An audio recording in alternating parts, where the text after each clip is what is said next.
नमस्कार, मैं रंजन चौधरी। आप देख रहे हैं सत्यमत जयते। इलेक्शन का काफ़ी विश्लेषण हुआ है, स्टेट वाइज, नेशनल वाइज। लगभग हर चैनल ने वो अपने अपने नज़रिए से किया है। कोई जीता, कोई हारा, क्यों हार गए, क्यों जीत गए, उसके ऊपर काफ़ी चर्चा हुआ है। लेकिन एक मुद्दा है, वो वोट से रिलेटेड है, लेकिन उसके ऊपर जिस ढंग से चर्चा होना चाहिए था उस ढंग से चर्चा हुआ नहीं है। तो मैं चाहता हूँ थोड़ा बहुत उसके ऊपर में भी आज चर्चा हो जाए। हो गया नोटा, NOTA। जो नोटा का भी ऑप्शन है, 2013 से चालू हुआ, 2024 तक अभी भी चालू है। आगे में नोटा का ऑप्शन रहेगा कि नहीं पता नहीं है। मतलब कोई ज़रूरी नहीं है जो सत्ता पक्ष है, जो विपक्ष है, उसमें से आप किसी को नहीं भी पसंद कर सकते। अगर कोई आपका पसंद नहीं आया तो थर्ड ऑप्शन के लेकर के आपको एक नोटा का ऑप्शन है, उसके तहत दिया है। लेकिन सोचने वाली बात यही है कि इस साल 2024 का जो इलेक्शन हुआ उसमें सबसे ज़्यादा नोटा का वोट गिरा। मतलब 63 लाख, यानी कि लगभग 1% ऑफ द टोटल वोट, जो काफ़ी अलार्मिंग है और कुछ मैसेज भी कन्वे कर रहा है। 1% पार्लियामेंट्री इलेक्शन के लिए, पार्लियामेंट्री सिस्टम के लिए बहुत ही मायने रखते हैं। 1% बहुत मायने होता है।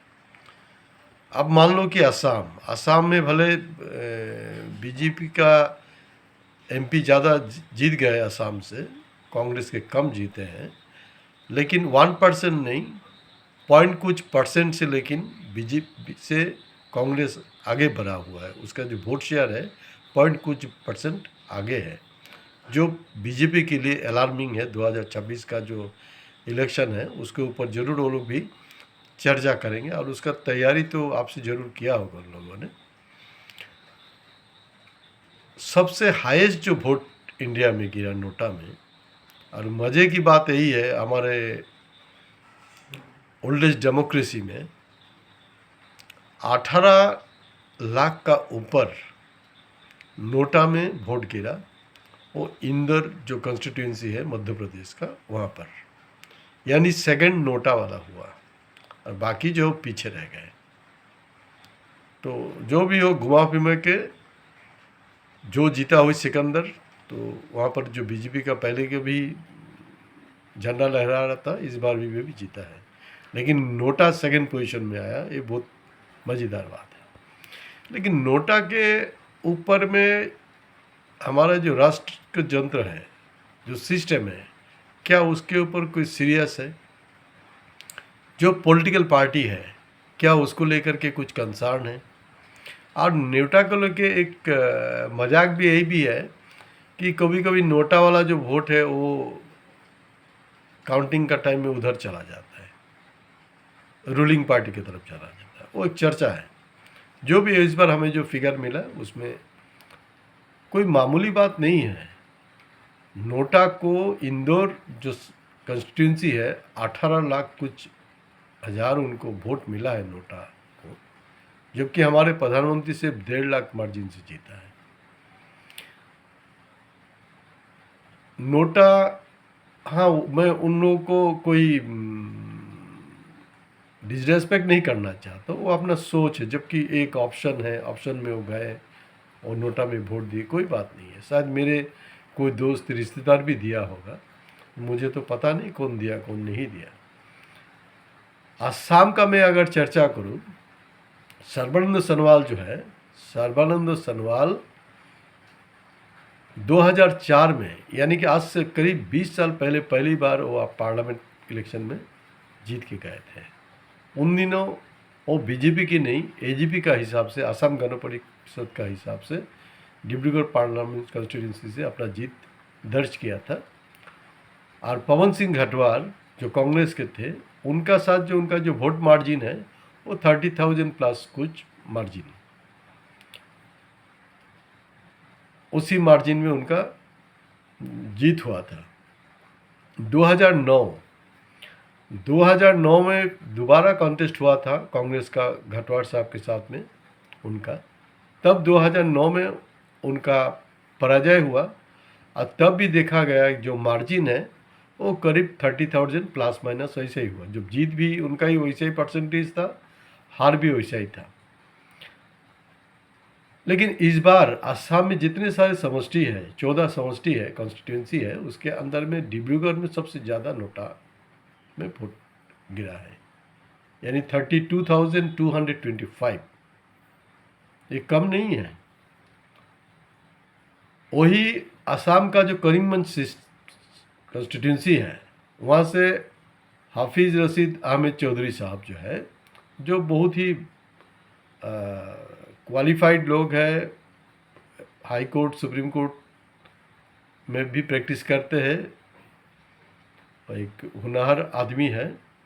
लेकिन उनका जो हार सिर्फ 18,000 वोट में, मतलब यहाँ का 32,000 का नोटा और वहाँ में 18,000 का उनका हार, ये बहुत कुछ मायने रखते हैं। तो नोटा में जो भी दिया होगा वोट, मेरा सिर्फ एक ही सवाल है,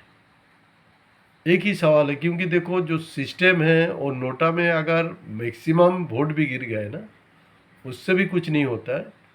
जो कॉन्टेस्टिंग कैंडिडेट है उसमें से जिसको ज़्यादा मिला उसी को, ऐसा नहीं होता है कि नोटा को ज़्यादा वोट मिल गया तो वहाँ पर दोबारा इलेक्शन करने का अभी फ़िलहाल कोई ऑप्शन हिंदुस्तान में नहीं है। आने वाले में समय में क्या होगा पता नहीं। आज का दिन में भी with due respect to the voters, ऐसा है सिस्टम कि एक वोटर्स को आप 50 रुपया में खरीद सकते हो। उसका अलग अलग रेट है, किसी का 200 है, किसी का 500 है, और वो 5,000 रुपया तक भी मार्केट वैल्यू है। आज का दिन में बिकता है, आज का दिन में भी वोट बिक रहा है, बिकता है। और इंडिया का जो इस बार 2024 का जो इलेक्शन हुआ, जो टोटल जो उसका कॉस्टिंग है, वो अमेरिका का जो लास्ट इलेक्शन ट्रम्प और बाइडेन के साथ में जो इलेक्शन हुआ उससे भी बहुत ज़्यादा है। तो हमारा जैसे जितने भी बोल लो कि फिफ्थ हम इकोनॉमी है, जो भी है, जिस देश का 80 करोड़ लोगों को मुफ्त का अनाज देना पड़ता है, उस देश में इतना कॉस्टली इलेक्शन सिस्टम कुछ ठीक नहीं हो रहा है। और नोटा में जो दे रहे हैं ना, और 2019 में भी हमने देखा है, 2019 में भी जो पार्लियामेंट इलेक्शन हुआ तो नोटा में डिब्रूगढ़ में 20,000 प्लस, डिब्रूगढ़ कॉन्स्टिट्यूंसी में 20,000 प्लस नोटा में गए वोट।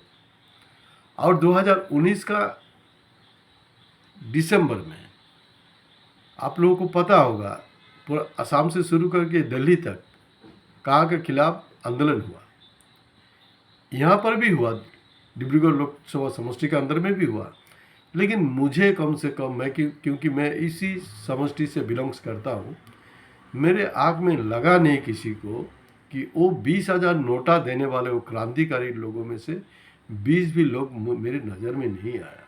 नोटा में वोट देने का मतलब कोई फ़ख्र की बात नहीं है कि नहीं 5 साल आएगा, नहीं हमने तो शपथ ले के रखा है, नहीं हम तो नोटा में ही वोट देंगे।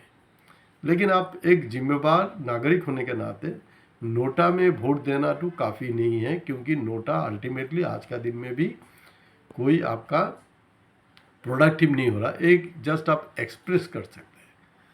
नोटा में नहीं दे करके आप तो सबके सब लोग चोर निकम्मे घटिया होते हैं कैंडिडेट, ऐसा नहीं है। उसमें से कुछ तो एक दो तो अच्छा भी होता है ना, इंडिपेंडेंट भी रहता है, उनको दीजिए। उनको देने का बाद में भी तो एक आपको पता है कि नोटा में अगर आप वोट देंगे तो वो अनप्रोडक्टिव है। अगर जो हारने वाला है इंडिपेंडेंट है लेकिन अच्छा नेक इंसान है, उसको देंगे, वो भी हारने वाला है, लेकिन उससे भी तो एक मैसेज जाएगा ना नेशनल लेवल में, नहीं हम एक नेक इंसान को कि फला समष्टि से इतने लोगों ने वोट दिया है, भले वो हार गए वो अलग बात है, लेकिन कुछ ना कुछ तो मैसेज जाना चाहिए ना। और 2019 में हम जो अभी जो बोल रहे थे ना कि 2019 का अंत में जो का मूवमेंट का समय में भी हमको मेरे नज़र में नहीं आया 20,000 में से कम 20 आदमी या 200 आदमी जो थोड़ा डिफरेंट है, जो थोड़ा अलग है, क्योंकि उसका रिफ्लेक्शन तो सोसाइटी में रहना चाहिए ना। अब 32,000 है, वो भी 10,000 करीब बढ़ गया लास्ट 2019 का हिसाब से। अभी हाल ही में सर्बानंद सोनोवाल जो कैब के ऊपर में उसके सपोर्ट में बात किया, बात करने के बावजूद भी देखा है कि यहाँ में वो जो नोटा वाले हैं, नोटा वाले की संख्या बढ़ गए हैं। लेकिन जो फार्मर्स मूवमेंट हुआ ना, फार्मर मूवमेंट्स के खिलाफ में जो भी रूलिंग पार्टी के लोग, नेता, एमपी जो भी गए ना, उसको करारा जवाब वहाँ का वोटर्स लोग दिया है। लेकिन इस बार जो कैब को समर्थन करने वाले सर्बानंद सोनोवाल को और ज़्यादा भारी बहुमत से जिता के भेजा है। तो मेरा एक ही निवेदन है कि जो नोटा में दे रहे हैं ना, उसको आप दीजिए, एक ऑप्शन है बोल करके। ऐसा नहीं है, क्योंकि हम एक समय में वो आर्ट फिल्म देखते थे उन दिनों, मृणाल सेन, सत्यजीत राय, श्याम मनोकाल का बढ़िया से बढ़िया आर्ट फिल्म होता रहा। लेकिन वो इजी, इतना इजी कमर्शियल फिल्म की तरह उतना इजी नहीं होता रहा, उसको समझना, उसको हजम करना उतना इजी नहीं था। तो हम जो देखते थे ना, वो हॉल में घुसेंगे तो दूसरे आगे वाला शो का पिक्चर खत्म हुआ निकल रहा है, तो कुछ अपना ही जाना पहचाना, आप साथ का लड़का बोलिए या क्या कोई लोग है, चाचा है, मौसा है, देख रहे थे कि वो हॉल से इस ढंग से निकाल रहे हैं ना, उनका जो बॉडी लैंग्वेज लग के देख के ऐसा लगता रहा कि वो पूरा पिक्चर समझ के निकाल रहा है। लेकिन हमें पता है जो वो जो इंसान है, जिस रेंज का पिक्चर है, उसका दिमाग में कुछ आया नहीं, लेकिन वो शो करना चाहते हैं, वो शो, वो एक एक्सप्रेशन देना चाहता नहीं, हम बहुत कुछ माने सोच माने समझ के पिक्चर को निकले, जबकि वो रिजल्ट जीरो है। क्योंकि मैं या मेरे कुछ दोस्त, हम लोग बहुत फिल्म के लिए पागल थे, तो जो पिक्चर जब हम देखते थे ना, तो हमें भी थोड़ा मुश्किल हो जाता था पिक्चर को समझना, कभी कभी 2 बार भी देखना पड़ता है।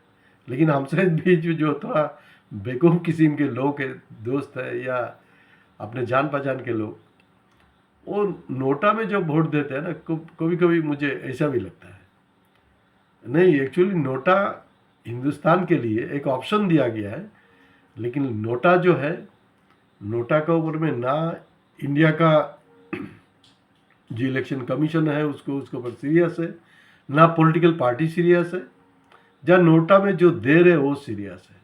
मेरे कहने के मतलब यही है कि वोट आप किसको देंगे नहीं देंगे वो आपका हक की बात है, वो उसमें हम चर्चा नहीं करना चाहते।